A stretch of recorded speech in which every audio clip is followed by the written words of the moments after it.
आए थे specifically awareness फैलाने के लिए कि हम लोग फुट एंड एंकल में क्या क्या करते हैं। आपके डॉक्टर्स रहते हैं हड्डियों के, जिसमें कंधे का अलग, एल्बो का अलग, हाथ का अलग। वैसे ही आपको जानना चाहिए कि आपके एरिया में फुट एंड एंकल सर्जन भी अवेलेबल है जो कि सिर्फ फुट एंड एंकल की प्रैक्टिस करता है। यूजुअली लोग चाहते हैं कि हम स्पेशलिस्ट के पास जाएं।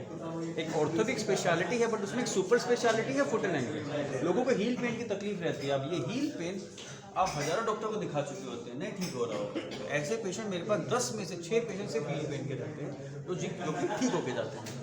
और दूसरा क्या रहता है कि आज जो हमारा टारगेट था मेन कि लोगों को पता चले कि फुट एंड एंकल की कुछ ऐसी बीमारियां हैं जिसके बारे में बताया जाता है कि इसका कोई इलाज नहीं है, उनका इलाज है। जैसे कि आपके पाँव के अंगूठे का टेढ़ा होना, आपकी उंगलियां एक दूसरे के ऊपर चढ़ जाना, आपको बार बार मोच आती है तो आपको बोला जाता है कि एंकल बाइंडर पहन लो, गर्म पट्टी पहन लो, उन सब का इलाज होता है। डायबिटिक फुट है जहाँ पे बोला गया कि पाँव कटेगा, हम उसको बचा सकते हैं। उसके अलावा एंकल घिस गया है, बोलते हैं कि चलाते रहो जब तक चलता है, ऐसा नहीं होता। आप जब तक चलाते रहेंगे उसको चलता रहेगा। ये कॉन्सेप्ट पुराना हो चुका है। द रीज़न, इसका कारण क्या है? एक इंसान क्या चाहता है? हॉस्पिटल में पैसा खर्च करना या फिट रहना?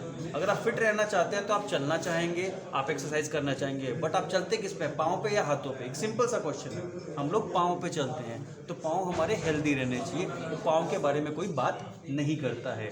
एक नॉर्मल डायबिटीज़ का पेशेंट होता है, उसको चलने के लिए बोल दिया जाता है कि आप चलो, आप चलो, अब चलोगे तो अच्छा होगा, बट ऐसा भी ज़रूरी नहीं है। डायबिटीज़ का पेशेंट जहाँ पे ऑलरेडी नसें मरी हुई हैं, अगर उस पर आप ज़्यादा प्रेशर डालेंगे तो होगा क्या? वो नसें और मरेंगी।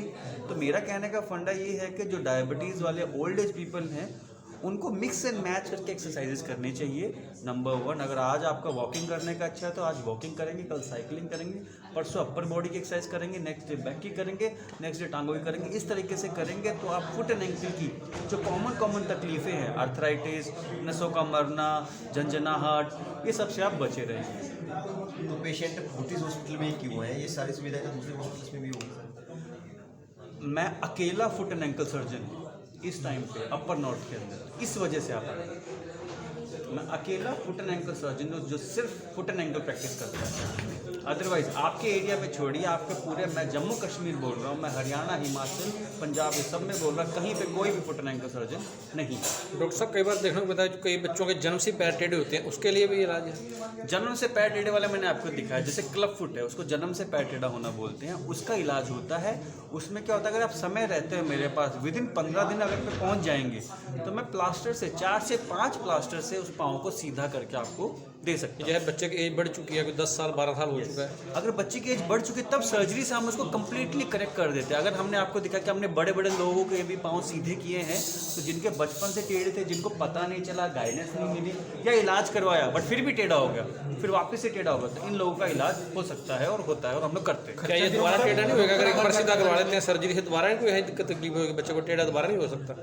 सर, अगर आपकी पहले सर्जरी हुई है क्योंकि आपका बचपन से न्यूरोलॉजिकल प्रॉब्लम की वजह से था, बट वो प्रॉब्लम तो वहीं से है, तो रिकरेंस बोलते हैं, वो दोबारा हो सकता है। हो सकता है। डॉक्टर साहब, कई बच्चे देखे जाते हैं जो बचपन में बिल्कुल ठीक थे, किसी न किसी कारण से वह एड़ी नीचे नहीं टिकाते, पंजों के बल चलना शुरू कर देते हैं, उसका क्या? सर, टो वॉकिंग बोलते हैं इसको। टो वॉकिंग का फंडा क्या होता है, जो बच्चे रहते हैं बचपन से, सबको हैबिट होती है, जब दौड़ना चाहते हैं ना तो पंजे पे आ जाते हैं।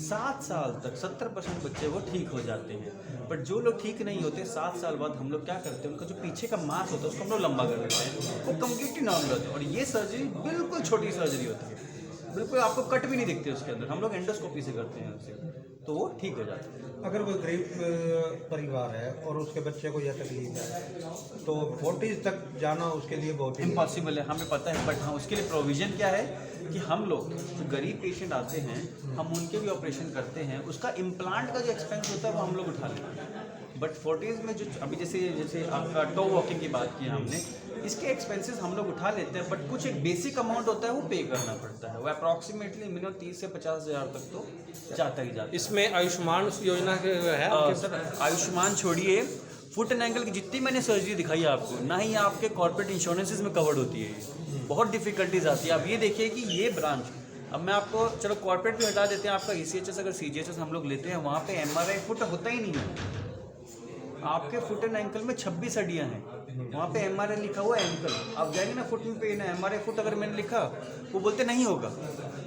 तो इंश्योरेंसेस में फुट एंड एंकल की अवेयरनेस कम है। अब ये देखिए कि मैं अकेला हूँ अभी, और भी आएंगे, धीरे धीरे लोग चलेंगे इस तरफ, बट ये धीरे धीरे धीरे ये चीज़ें इंक्लूड होंगी। और मुझे बहुत डिफिकल्टी आती है इंश्योरेंसेस के अंदर अप्रूव करने के लिए, बट हम लोग उसके लिए भी फाइट मारना पड़ता है। टोटल खर्चा कितना आता है इसके अंदर? किस चीज़ का?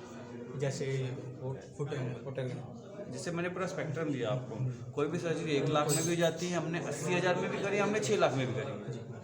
तो ये पूरा स्पेक्ट्रम है। अगर आप एंकल रिप्लेसमेंट की बात है, आपका नी रिप्लेसमेंट आपको पता है 1.5 से 2 लाख में भी हो जाता है, 3.5 में भी होता है, रोबोटिक जाके तो 4.5 में भी होता है, एंकल रिप्लेसमेंट 8.5 लाख में होता है, क्योंकि इंडिया में इम्प्लांट ही नहीं है। तो अगर रेंज की बात करें, हम यहाँ पे डिसाइड नहीं कर सकते, वो डिपेंड करता है कौन सी तकलीफ है, उस हिसाब से छोटा है तो छोटा अमाउंट, बड़ा है तो बड़ा।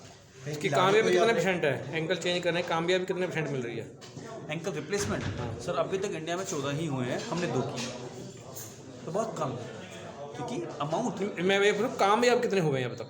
कामयाब वो 12 के 12 अभी तक कामयाब है, but out of India it's a successful surgery. India में अभी तक ना ही इम्प्लांट अवेलेबल है, सब स्विट्जरलैंड से आता है। तो अभी तक सक्सेस के बारे में इंडियन कम्युनिटी में हम लोग कमेंट नहीं कर रहे हैं। अगर पेशेंट सामने से बोलता है कि हमें करवाना है, देन वी ऑफर, अदरवाइज अभी हम लोग ऑफर नहीं करते। खिलाड़ियों को भी खेलने लायक बनाया